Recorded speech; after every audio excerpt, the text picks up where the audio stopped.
All right, everybody. Welcome to Wholehearted Living with Valerie and Bennie. This is the podcast where one of us comes with a topic and the other one does not know about it. And we surprise the other one. Yep. And it's your topic today. You're going to surprise me. But and about it usually, what? Let me finish my sentence. Oh, sorry. Did you guys ever notice that Bennie interrupts me a lot? Anyway, it usually resolves, or it shouldn't usually, it always revolves around living a wholehearted life. Yes. Or it should. No, we're not supposed to say the word This is should. why I interrupt everybody, just so you know. This is exactly. If I don't, I usually it sounds like it's been cut. I usually get to the point eventually. That's true. And Igsters is our sound guy. Oh. He's a little distracted by the Dodgers losing right now. We're recording this podcast on the first night of the World Series. Yeah. And they just hit a grand slam. Not us, not Dodgers. No, not the Dodgers. So not a good run. So they just hit another homer and got 2 more runs. Oh, geez. So it's 11-2. They should just throw So in the what's going to towel. happen soon is a right fielder is going to be pitching. That's what's going to happen because they're not going to waste pitchers. Yeah.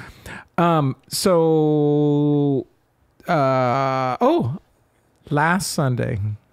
So every single year, for the last couple years or few years, we have bought Sunday ticket because so we can watch the Chiefs games because they're not a local team. We don't get to watch all their games.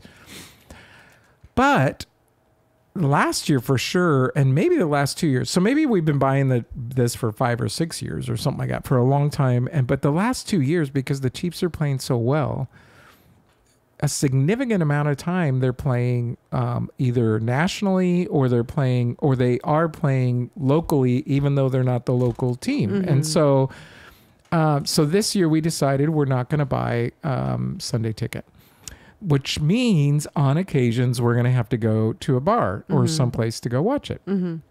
And so we usually go to Legends, which is in Long Beach, if anybody cares. And so it's a really cool place, very fun place, but it is really, really loud. Yeah. It's a little bit far, and for us, that is. And it's... well, isn't LA just as far?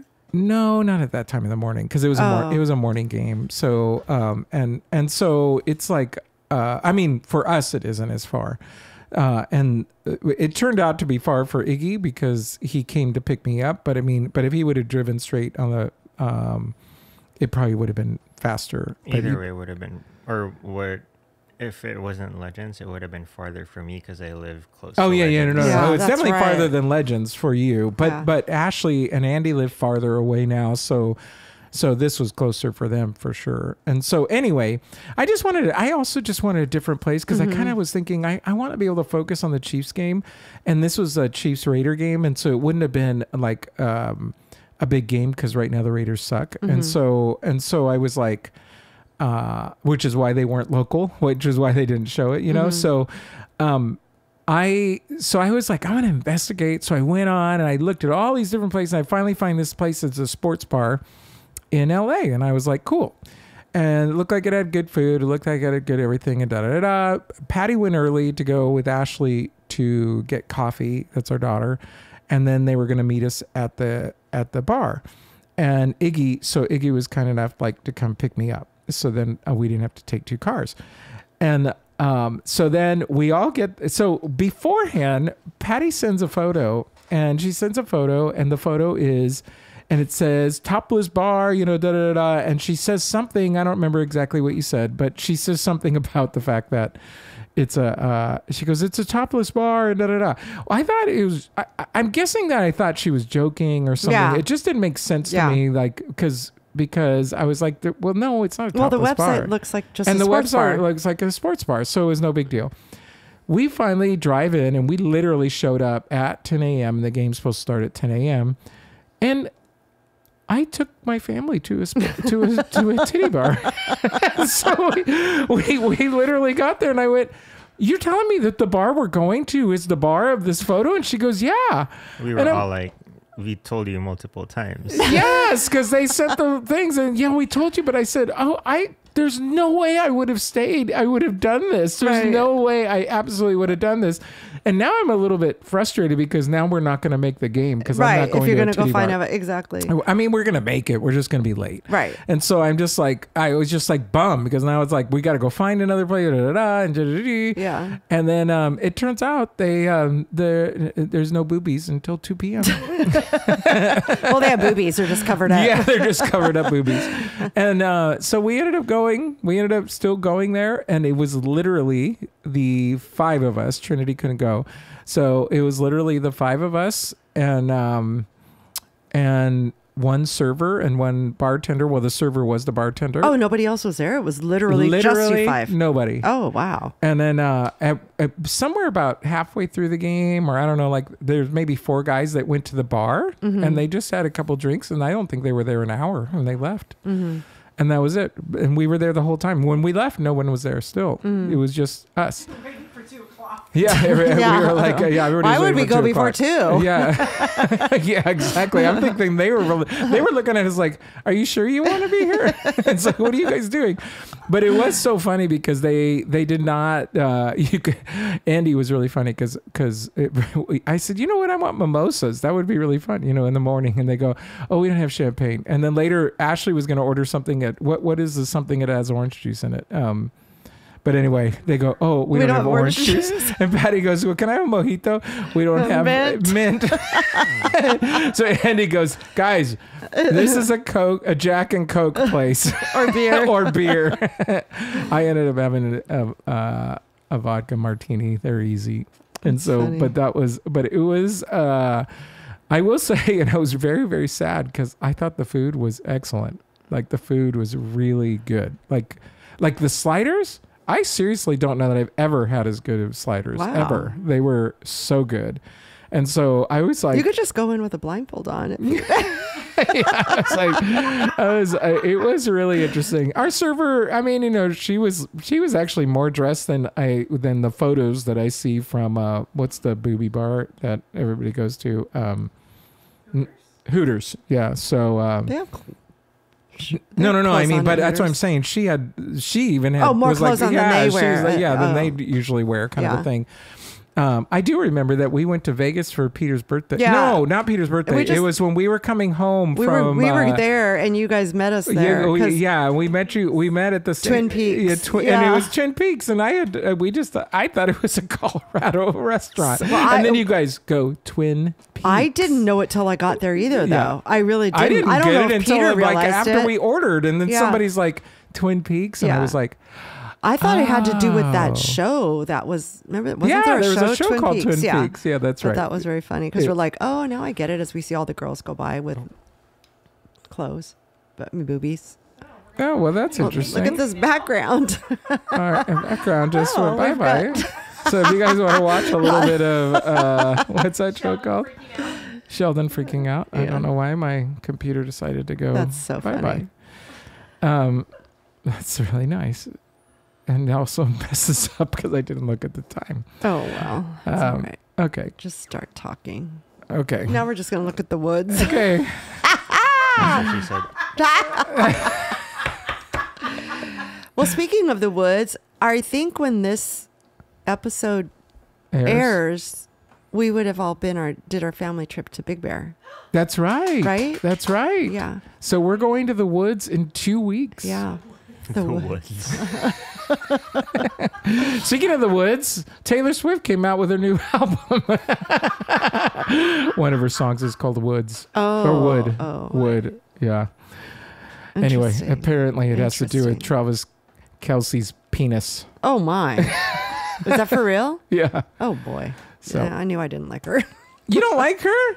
I don't dislike her. I just don't care about her music. The only reason I like it is when Mazzy lived with us for a while, and she always wanted to listen to Taylor Swift. So every time we got in the car, we had to put Taylor Swift on.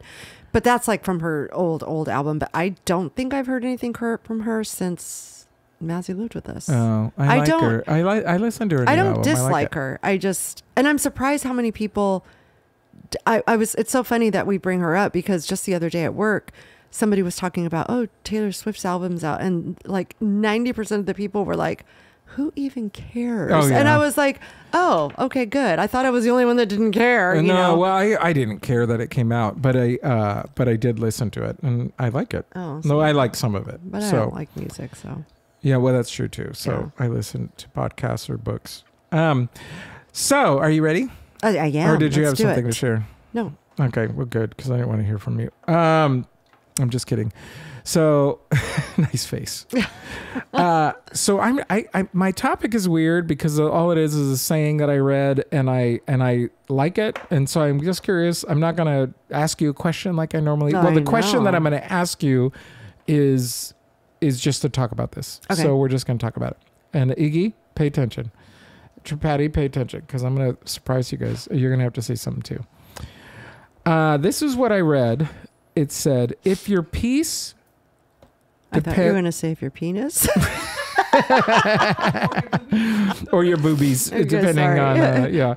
If your peace depends on everything going right, it's not peace. Exactly. It's control. Oh my God! Where did you read that? Because I literally just read that today. I don't know. That is hilarious that I just read that very phrase today. So it was, I'm guessing, then maybe I read it on social media. Oh my goodness. Yeah. So if your peace depends on everything going right. I even shared it it's on my not Instagram. Peace, it's control. Well, it's okay. You can look so at it. Funny.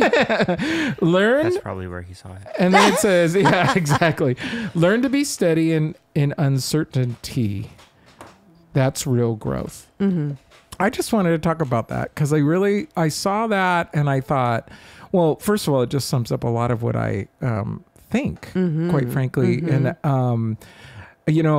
it's really interesting to me because, well, I want to talk about this, and it's just an interesting topic for me, but I think about faith when it comes to this, and a lot of people will talk about how they have faith when everything's going great. Exactly.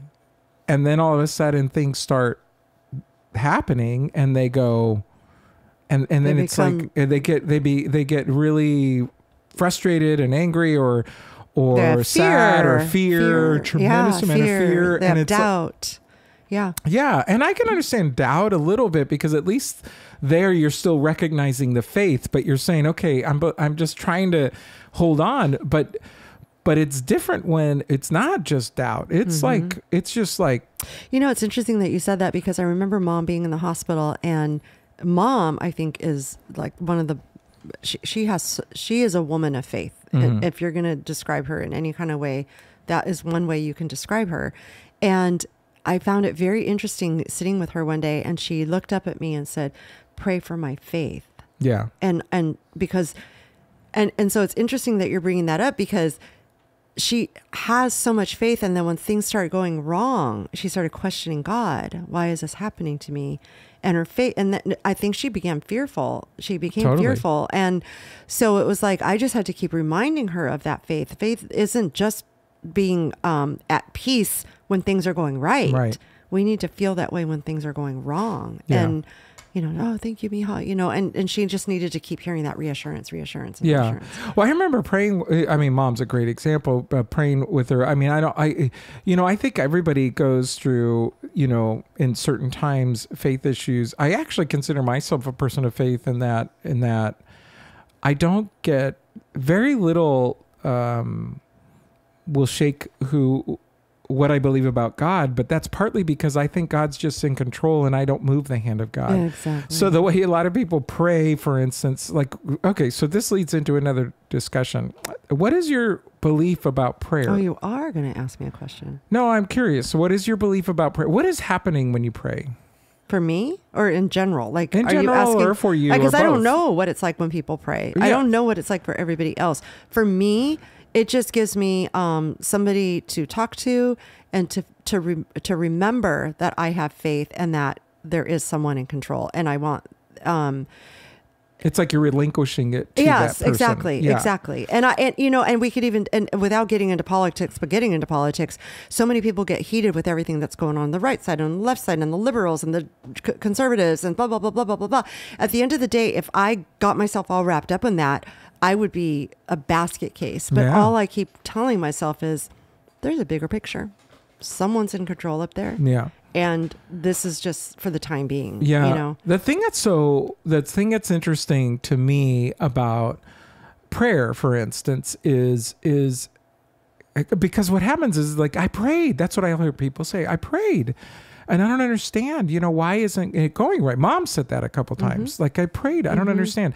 And I think for Mom, when it started to, feel weird was when she was doing so well and then she went down and it was like, I don't understand everything. I did that. We out of the woods? Yes, exactly. Well, we both, everybody was, especially after her seizure. And we were really stroke. Like, oh my God, what's going on? And so, but the thing is that but it didn't change what I believed about God. It just changed the fact that, well, this isn't going the way I had planned, and my agenda was different than this. And so what I think is interesting, though, is that so many people pray to, quote, move the hand of God. Right.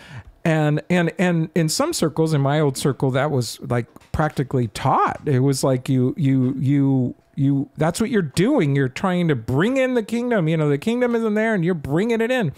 And I'm like, man, if God's not interested in going there unless I say so, then he's kind of a prick. Exactly. I don't mean that rudely. I don't feel like you need to, but for me, it's almost like writing a list. I have all this stuff in my head. If I put it down on the list, it's out of my head and I can see it on black and white and I move it over. Praying to me is the same thing. It's like, this is all in my head. Give it to God. Okay, now I can move on. Well, but I don't expect an answer in terms of like, okay, fix my problem, right, so to speak. And I have maybe that's the thing is like the answer that I want is, okay, what's going to happen now? Instead of it being, I want you to answer it the way I want, and when you're a kid and you're answering God is just a big cosmic vending machine because you're just saying, hey, I want the bike, for Christmas. I want, whatever. I want that. I want this. I want that. And so you're constantly doing it. And then it's like, hey, I'm going to go to church for you. I'm going to do these good things. I'm going to do these things. And so there's my coins. Then now I'm pulling the lever so I can get the bike. Right. And then I don't get the bike or whatever. And then I'm like, I don't understand what happened. Prayed. I did all the things that I'm supposed to do. Yeah. And so what's interesting is I remember having a few of these conversations with Mom. I'm not 100% sure she was completely lucid, quite frankly. So she just wasn't always totally there. But the thing that really, what I'm bringing up is, for me, this idea of contentment and serenity and peace is not about me having control, but it's about knowing that there is someone in control. And then I just have to resign myself to the fact that his ways are greater than mine. That's just all there is to it. I can't. Matter of fact, it's fascinating to me when people try to understand God completely, because I go, if you can actually understand him, then he's really not that big of a God. Yeah, exactly. Because it's like that's 100%. The whole point. Then they're right there with him. Yes, exactly. If you get him and you completely understand it, then the other thing that's awkward for me. But even if you take out freight, let me just ask you this. Yeah, go. Take out people that may not have faith, may not have a God or their God or whatever, or, believe in Jesus Christ being the Son of God, whatever it is that you believe when you think of faith. How could a person live with peace all the time, not just when things are going well, but when things are unraveling? Right. And that is precisely why I believe, and I shouldn't say that's precisely why I don't. But some people say, well, I don't believe in God. I don't. Well, like, what do you do? Where do you go when you want to have that sense of peace? When things are hitting the fan and you're just like, I'm out. I don't know what to do here. It's like, how do you ground yourself again? How do you? And I'm just curious, like, what? Well, I mean, that's a world that I don't live in. Now, granted, I have tons of clients who don't believe in God. What's funny is that they don't believe in God, but they, if you've read The Alchemist or other things, so they'll believe that there's they don't want to call him God. And I'm cool with calling him whatever. 12-step programs, they actually call him higher power. And you can, and it's who. and I would say most people, quite frankly, there's very few people that are true atheists, and a lot of people are agnostic, but there are people who recognize that, that there isn't like, but in the end, you got to hang your hat on something. And if you don't, then you're lonely. You're stuck, because then this is the only way you do find peace, is being in control of everything. Because if you're not in control, then who is? All right.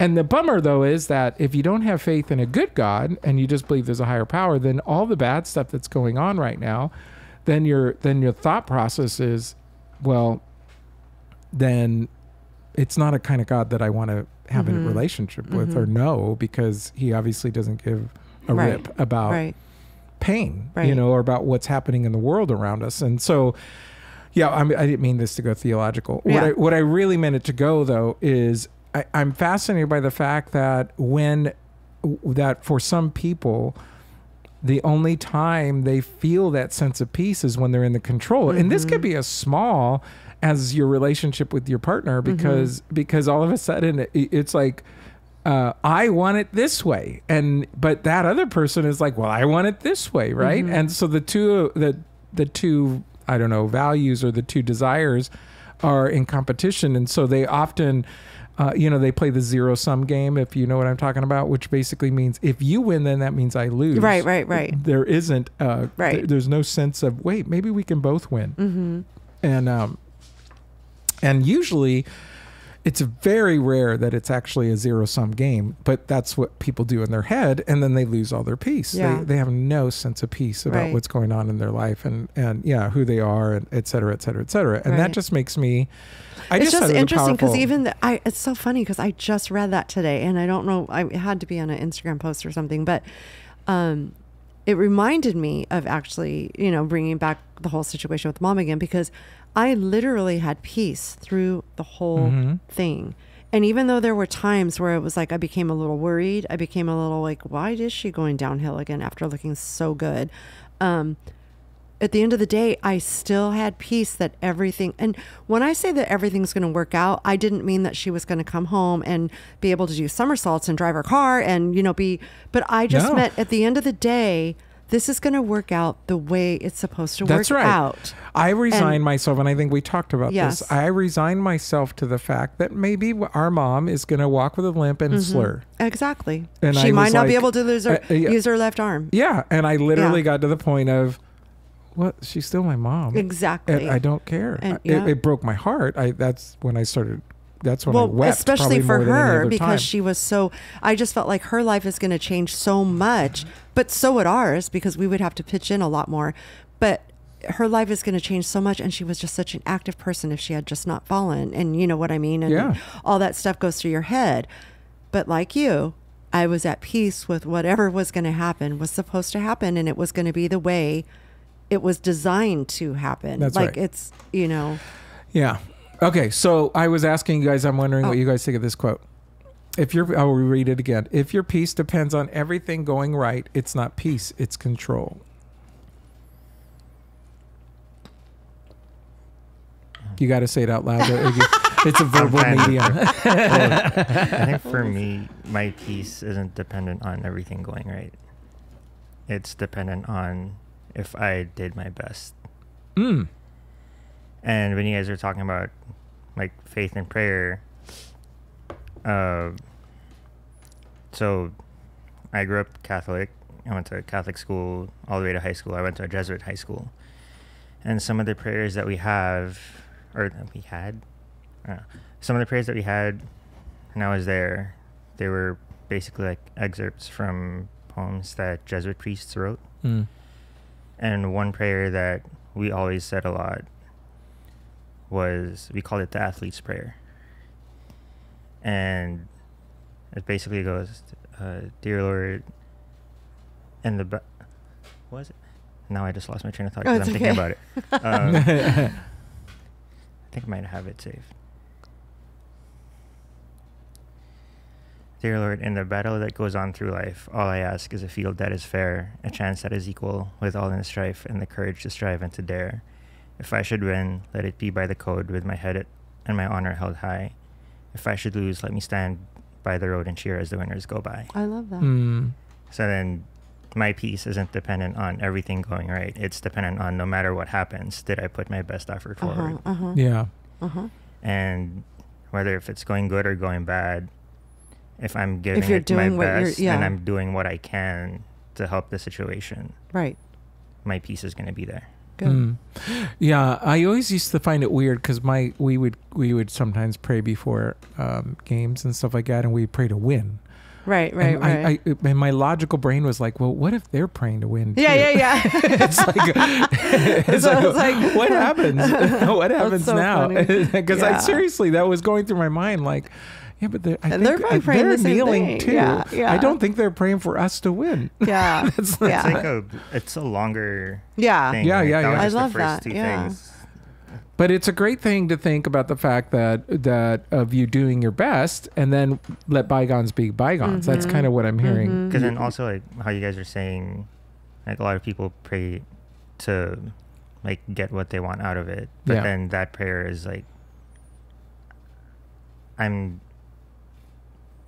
not praying to get a win. I'm praying to be able to do my best, and if that lets me get the win, Right. cool. But if it doesn't, like, let me be graceful about it. Sure. Yeah. Yeah.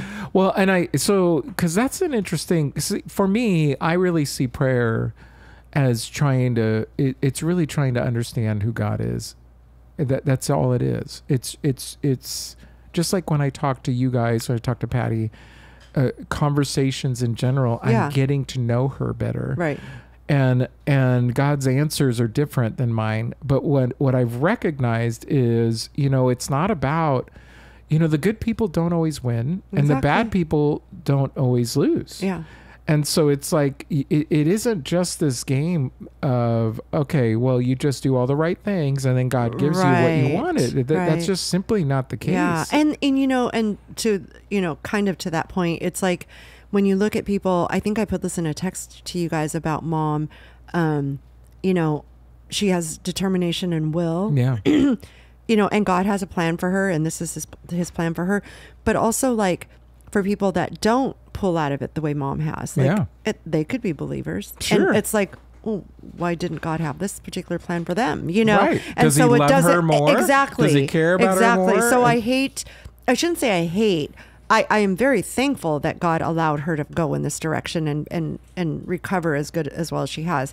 But I don't always, like to say, I have a hard time saying God is so good, especially if I'm talking to somebody that had a parent or themselves.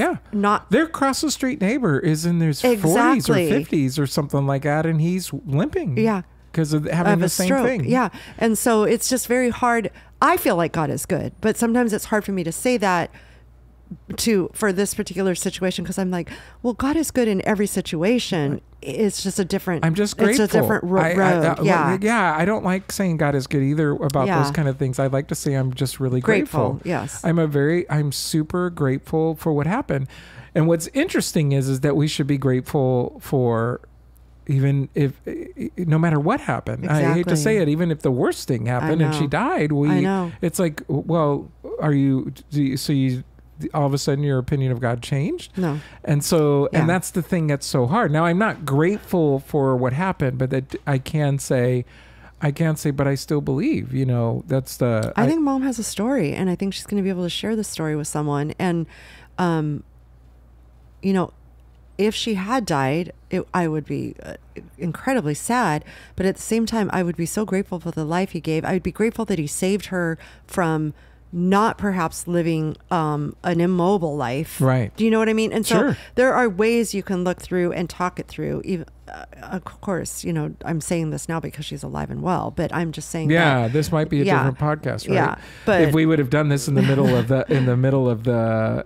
like the stroke and everything like that, I don't know how we'd be talking. I think in that situation, too, like going back to what the athlete's prayer is praying for, is like, regardless of what happened to me, how like my prayer is going to be, how can I be the best son or daughter, grandson? There you go. Like, no matter what happens, how can I be the best person to be around to support? Yeah. Everybody. And help and each then other. we help have a each story. other. Yeah. And then yeah. honestly, we have a story that we get to share. Yeah. And if we embrace it, then the point is... Well, and the best thing about having faith is we know we'll see mom again. Yeah. You know, so that's so it's a very fun thing. And by the way, my kids call Grandma Mija. Yeah. Yeah. I think everybody does now. Yeah. Well, my kids don't, but my grandchildren do now. Do they really? They call her Mija. Yeah. Oh, yeah. Grandma Mija. Just differentiate who's who. Oh, got it. Yeah. So it's interesting because I just saw this quote and I thought it was fascinating to me because it is interesting how people can say, well, everything was great and I don't understand what's going on with me. And it's like, well, I'm talking about clients and it's fascinating because you can see this living out in their life at some level. It's like, well, that's because you were able to control everything. And now all of a sudden your kids are grown and they're not responding the way you wanted them to. They're not being the person that you expected them to be, or your job, because of whatever, COVID or 1,000 other things, is you got fired or, I don't know. There's a gazillion different things happen. And all of a sudden it's like, my whole world is shattered. And it's like, well, then, then you weren't living in peace. You were living in control. Exactly. And so the idea is, how do you gain that serenity, that peace, even when circumstances don't, give you that peace? I actually, when we left Ecuador, it was under very tumultuous, it was difficult. And then we went through a bunch of stuff, and then I had a hard time finding a job. But somehow, some way, I can just say that I was happy. I was happy. There were times, don't get me wrong, but I never lost faith. It never even dawned on me. Honest to God, never dawned on me to think, well, this is all God's fault. It never even crossed my mind. And it never crossed my mind that he didn't have a plan. Right. And I just thought, I don't know it yet. Are there things that I wish would be different? Yeah. I mean, it would be great to have a yard. Yeah. Okay. So, well, no, and I agree with you 100%. Like we talked about me losing our house and, of course I was sad that we were losing our house, but at the same time, I always knew there's a plan. Yeah. Like, I don't know what it is, but I have to roll with these punches, and I have to know at the end of the day, I'm going to be taken care of in some way, shape, or form. I just don't know how it is yet, but now I do.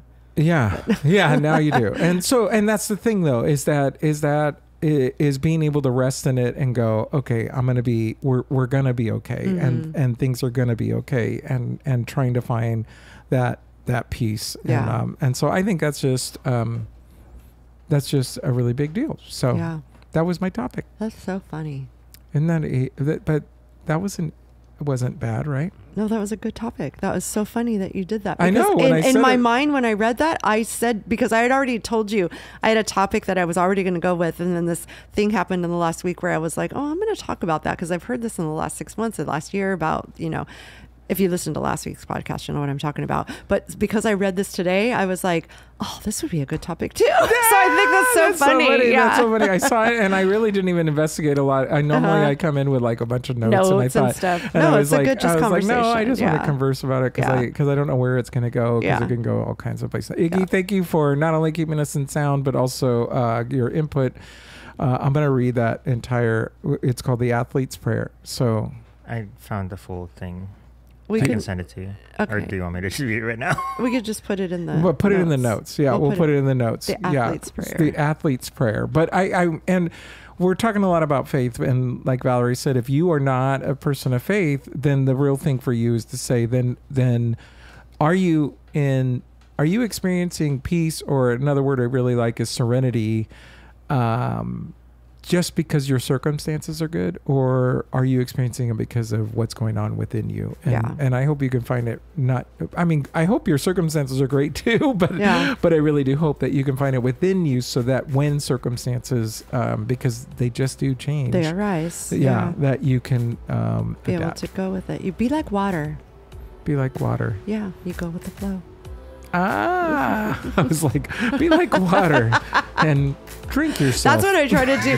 No, when I'm at work and things are going, crazy with some of the kids we work with, I just keep saying, oh, be like water. Just be like water. All right, guys. So we are at wholehearted_living_podcast on Instagram, and we'd love to see you comment there. And on, you can obviously listen to us on Spotify and see us and listen on YouTube. That's right. So there you go. That's right. Thank you, Iggy. Thank you, Iggy, again. What's the score? 11-4. Oh, they scored 2 more. They scored 2 more, so there's a chance that we're going to lose by less. Anyway. All right, you guys. We'll see you next week. Bye. Ciao.